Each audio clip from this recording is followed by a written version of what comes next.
नमस्ते मदर जी। नमस्ते। मदर जी, कुछ समय पहले हमने एक रिलेशनशिप एंड रिलेशन पे एक वीडियो किया था, तो बहुत मदर जी क्लैरिटी मिली है कि कैसे कैसे हमारा रिलेशन होना चाहिए। Yes. And that is mother ji purifying so many aspects of life. खुद के साथ भी मतलब Yes. अराउंड तो वो इम्पैक्ट पता चल रहा है, Yes. खुद के साथ भी मदर जी बहुत सारा इवननेस आ गया है, सटलनेस आ गया है। तो जब उस पर और डीपर थॉट दिया तो एक चीज़ और नज़र आई मदर जी कि जैसे अभी हम जैसे टिपिकली मॉडर्न फैमिली जिसको बोलते हैं, तो हस्बैंड वाइफ एंड एक आधी बच्चा है एंड वो न्यूक्लियर रहते हैं, वो पहले जैसा जॉइंट फैमिली वाला कॉन्सेप्ट कम है अभी। और वो जब न्यूक्लियर फैमिली देखते हैं तो initially beginning of the that relationship is fine, पर जैसे जैसे एक वैल्यू एक एडिशन होता है, बच्चा आता है और लाइफ थोड़ी और आगे बढ़ती है, तो देखा है कि वो जो साथ थे वो एक अलग अलग डायरेक्शन में जा रहे हैं, और जो बच्चा आया है वो भी एक सिंक में नहीं है, वो भी एक अलग डायरेक्शन में है। तो बेसिकली न्यूक्लियर फैमिली है, तो न्यूक्लियर का है कि they should be closer enough, very compact, very close, but उसके बदले देखा जा रहा है कि वो न्यूक्लियर में they are very diverse, they are very opposite है कई बार बदल जी, and that is bringing some level of friction in that relation. वो जो स्वीटनेस होना चाहिए, जो एक मजा होना चाहिए, एक हार्मनी होना चाहिए, एक इक्विलिब्रियम होना चाहिए, एक sense of mutual love and respect होना चाहिए, वो धीरे धीरे मतलब जी गायब हो जा रहा है। तो मतलब जी वो उस पर थोड़ा और लाइट दीजिए मतलब जी कि ये जब हम ये न्यूक्लियर फैमिली हम जब एस्टैब्लिश कर रहे हैं, तो कैसे एक कोहेसिव इक्विलिब्रियम हार्मनी वाला एनवायरनमेंट हो, न कि डाइवर्स। या बिल्कुल सही। सो सब्जेक्ट आता है वहाँ से रिलेशन। सो ये सब में एक रिलेशन का बड़ा रोल है। रिलेशन अगर आपका अपने सेल्फ के साथ रिलेशन है, if you can relate to yourself, yes, and you are achieving something great from yourself, then this relation also turn into very beautiful relation हो सकता है। तो अभी सबसे पहले कमी ये आ गई है कि हर कोई का अपने सेल्फ के साथ का कनेक्शन छूट गया है, सेल्फ के साथ कोई रिलेशन नहीं है। Otherwise there is a great relation with your self, आपका आपके सेल्फ के साथ ग्रेट रिलेशन है, एक ग्रेट रिश्ता है।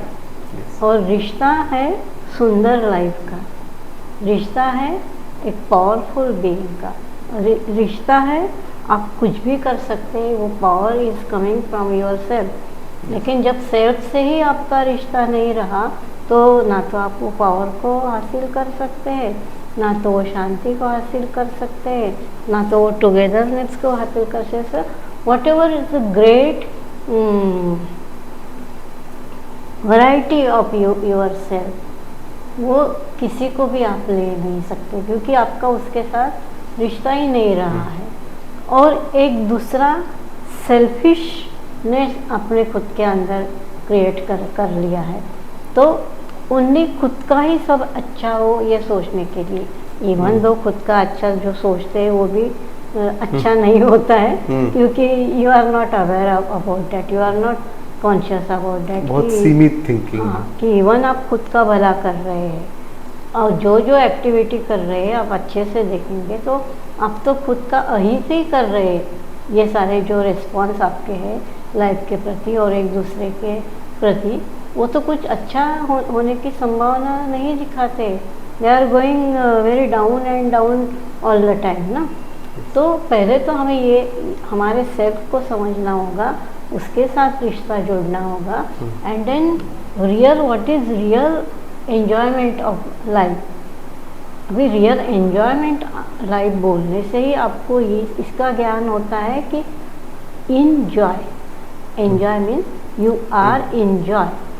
तो आप ये जो कर रहे हैं इससे आप जॉय में हैं या जॉय के उल्टा स्थिति में है, ये आपको देखना शुरू करना पड़ेगा। Then you have to become conscious about are you really gathering enjoyment और उसके अगेंस्ट।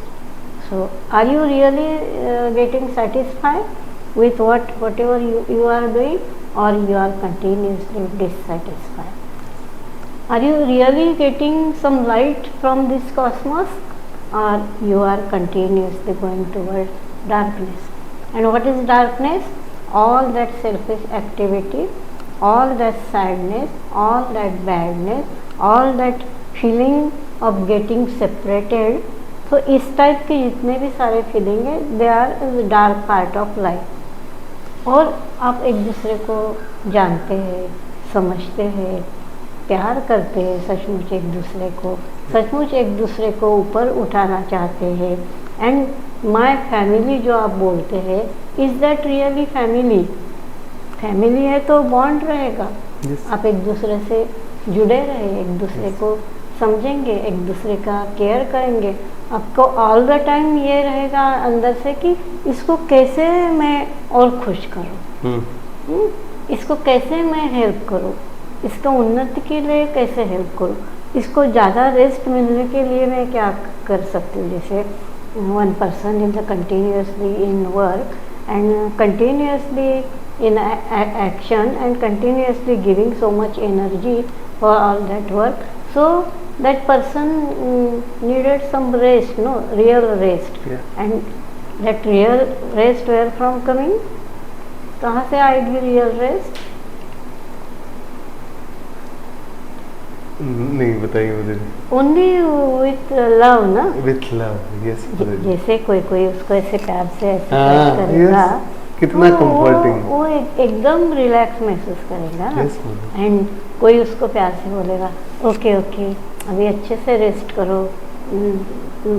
कोई बॉदर मत करो, शांति से बैठ जाओ, लेट जाओ, या सर्विंग सम फूड और serving some tea and serving so much love with that and appreciating his effort, उसका contribution को appreciate कर रहे हैं।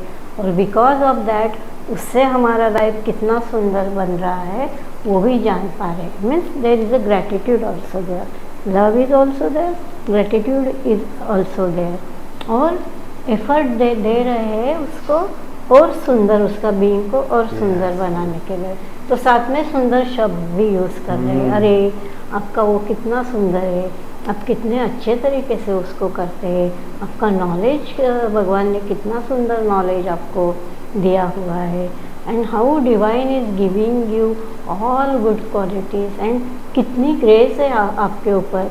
तो ऐसा जब उसके बारे में वो बोलेंगे तो self is getting so relax, mind is getting so relax. And जब माइंड रिलैक्स है, सेल्फ रिलैक्स है, body is getting relax. So at a time उसका बॉडी माइंड सोल को आप रिलैक्सिंग दे रहे हैं with real values and really truthful speaking, and that is your inner भाव। तो आपका वो इनर भाव उसके पास पहुंच रहा है। अभी वो जो ये जिसको ये सब मिल रहा है उसके अंदर भी वो जो बोल रहा है पर्सन, उसके वो कोई भी हस्बैंड वाइफ कोई भी होने दो, तो उनको दिखाई दे रहा है कि how beautiful is this soul ना। वो सोल देख रहा है उसको, वो ना तो वाइफ देख रहा है ना तो हस्बैंड देख रहे हैं, वो देख रहे हैं कि क्या ब्यूटीफुल ये सोल है ना, कितनी टेक केयर करता है, इसको कितना कंसर्न है और कितना जानकारी है मेरे बारे में, कितना ट्रस्ट है मेरे लिए और कितना प्यार मुझे दे रहा है। और वो भी उनकी सुंदरता, उनका प्यार, वो सारे वो भी कैलकुलेट कर रहे हैं। Calculate actually not real word, वो भी अप्रिशिएट कर रहे हैं। उनके it's a mutuality, it's a reciprocal. हाँ। यस, तो फिर अभी दोनों कितने क्लोजर हो गए, यस, क्योंकि जब उद्देश्य ही ये है कि दूसरे को और अच्छा मिले और अच्छा मिले, ना कि मुझे ही मिले। हाँ, तो ये एक पार्ट हो गया। नाउ देयर किड है, वो देख रहा है how there mother and how their father is behaving each other, कैसे एक दूसरे को कितना वैल्यू देते हैं। और वो समझ रहा है कि all this values are so much important in our life, because इस वैल्यू से वो जब वैल्यूएट कर रहे हैं तो उनको कितना सुंदर लग रहा है। इस लाइफ की ये वैल्यू को वैल्यूएट करना बहुत ज़रूरी है। ये वो सीख रहा है, वो जो बिहेव कर रहे हैं उससे ये बच्चा सीख रहा है। फिर अभी वो दोनों को खुश करने के लिए सारे काम करेगा। वो भी जब ज़रूरत है उसकी तो वो कर देगा। वो भी बोलेगा कि मैं आपके इसमें मदद करता हूँ, तो उसको वो मदद करने में मज़ा आएगी, ना कि उसको फायर करके बोलना पड़ेगा कि आप ऐसे ही बैठे रहे, कुछ नहीं कर रहे हैं। तो वो सब नहीं हो रहा है। So with this divine quality, with this self respect and self knowledge जब आप यूज़ कर रहे हैं तो आपका लाइफ इस तरीके से है, तो अपने आप सुंदरता से जुड़ जा रहा है। अभी ये जब नहीं है, इसका अभाव है, तो क्या हो रहा है, देयर इज़ ओनली chaos। हर कोई मेरा इम्पोर्टेंस की बात कर रहा है, हर कोई का ईगो बात कर रहा है, हर कोई को मुझे ज़्यादा मिलना चाहिए, मैं ऊंचा, वो दिखाने का प्रयास कर रहा है। और दूसरे को बार बार दिखा रहा है कि उसको मालूम नहीं है, वो गधा है, उसको कुछ समझता नहीं है, वो मेरी केयर नहीं करता है, उसको रिस्पेक्ट नहीं है। All that nonsense actually they are saying about each other because they are not understanding। और उनको ऐसे देखते हुए बच्चा क्या सीख रहा है कि देखो ये करना ही पड़ता है।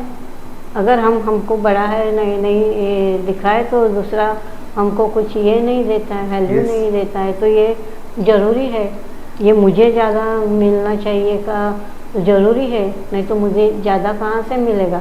ज़्यादा मिलने का और रास्ता भी उसको मालूम नहीं। So what ever mummy daddy is doing, बच्चे के पास पहुँचना है।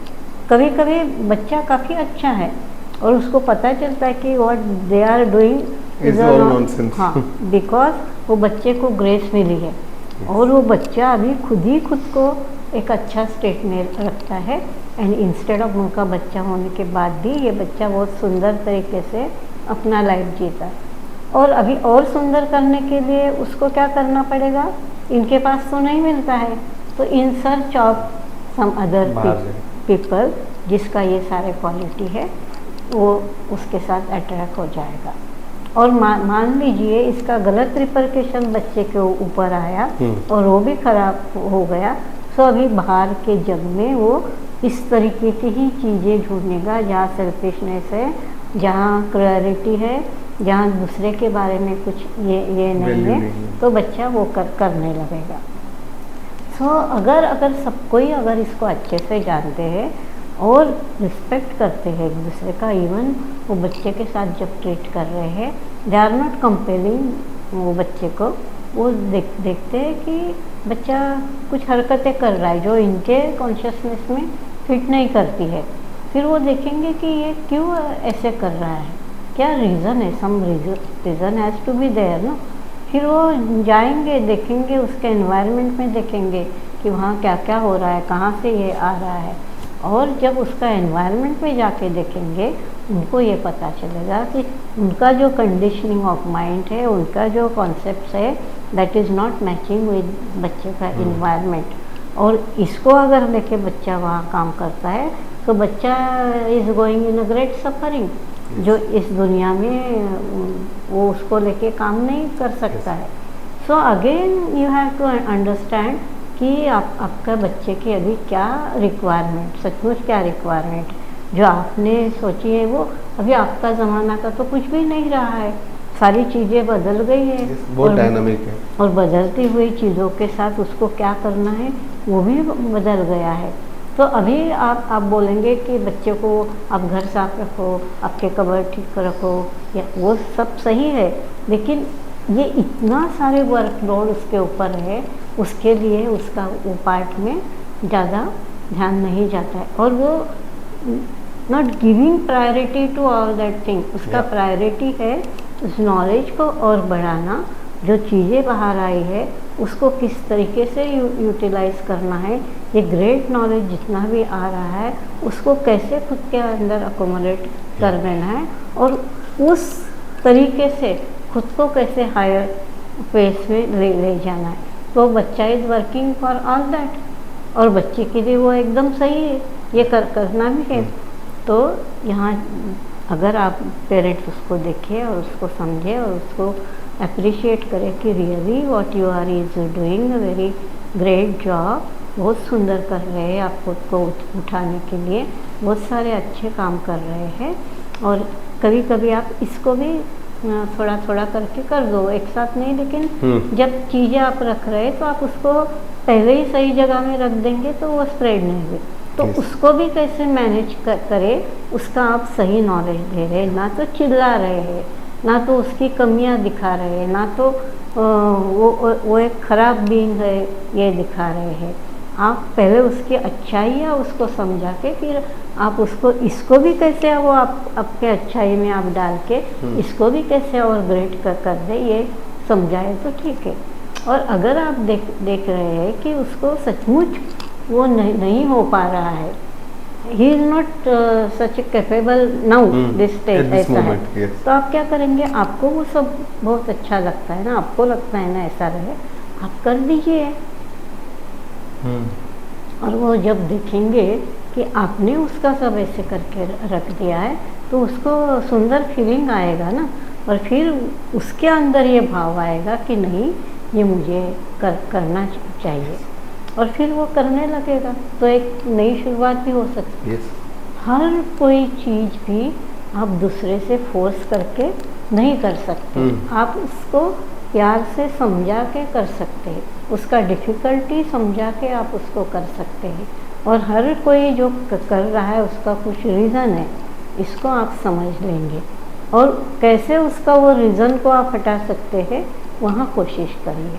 तो मैं को मत दिखाइए, बहुत सारे एक्सपेक्टेशन मत रखिए। So many ladies they are not working also, they are in a house 24 hours, और एम्पल समय है उनके पास रहने के, they are not using their time, वो उसको भी एक सर्विस समझ सकते हैं ना, they are keeping everything nicely, सबका ख्याल रख रहे, सबके लिए कर रहे, और ये समझ रहे कि she is giving a great thing to their family. So ये उससे भी ज़्यादा है, जो वैल्यूज़ है वो मनी जो बाहर से लेके आती थी उससे भी इसका वैल्यू बहुत ज़्यादा है। अगर वो इस तरीके से करती है, and instead of that 24 hours रह के she is not doing anything, whole house is like a mess, and she expect that के हस्बैंड आने से उसको वो सब ठीक करना चाहिए, बच्चा आने से उसको वो सब ठीक करना चाहिए, और सबको ही उसको बहुत प्यार करना चाहिए। इज़ दैट पॉसिबल ना? You are not thinking about कि वो कितना किससे गए होंगे, कितना टायर्ड हुए होंगे, और उसके बाद ये करने की है, और वो करने के बाद भी you are not saying any great word to your son और योर डॉटर और your husband, and you are thinking that is the granted, इसको तो ये करना ही चाहिए, मुझे खुश रखना तो इसका काम ही है, मुझे मेरी चीज़ें जो भी मुझे चाहिए प्रोवाइड करना इसका काम है, then there is a clash. So key to this beautiful and ये न्यूक्लियर फैमिली को सचमुच बहुत सुंदर बनाने का रास्ता एक ही है, that is love, respect and understanding of each other and helping each other to grow, helping each other to be live in Ananda, तो ही ये पॉसिबल है। आपका ईगो दिखा के या आपको दूसरे के साथ बहुत सारे एक्सपेक्टेशन रख के या मैं बड़ा दिखा के आप कभी खुश नहीं हो सकते। तो ऑल दिस डिवाइन कंटेंट को लेके आओ, सेल्फ रिस्पेक्ट को लेके आओ, और आप देखेंगे कि आपका लाइफ आनंद से भर जाएगा। एक्चुअली आपके पास सब कुछ है अभी भी, Yes. अच्छा खासा घर है, पैसा है, सारे कुछ है, सारी चीज़ें हैं, आप मॉल में जो चाहिए जाके खरीद सकते हैं, बट आप ये दादागिरी नहीं कर सकते। यस, तो आप प्यार से समझाओ, डोंट डू दादागिरी। प्यार से ही समझ सकता है और प्यार से ही ये लाइफ फ्लोरिश हो सकता है। Beautiful mother ji, really in आज आपने पूरा है बताया, तो it goes to the fundamentals जो मदर जी आप बताते हैं कि love and gratitude, because family में अगर वो एब्सेंट है मदर जी तो वो कॉन्फ्लिक्ट होने वाला ही नहीं। एंड दूसरा हमने एक वीडियो किया है स्पीच जो हमारे लिए ब्लेसिंग है कि कैसे आप अपनी वाणी से एक ब्यूटीफुल एनवायरनमेंट बना के रख सकते हैं। एंड मुझे एक मुझे चीज़ याद आ रही थी, एक मूवी है इंग्लिश श्रीदेवी की मूवी है, उसमें she is giving one speech, तो उसमें वो बोलती है family can not be judgmental. वो बोलती है कि फैमिली का हर मेंबर एक दूसरे को ऊपर उठाने की ही कोशिश करना चाहिए, they will never put you down.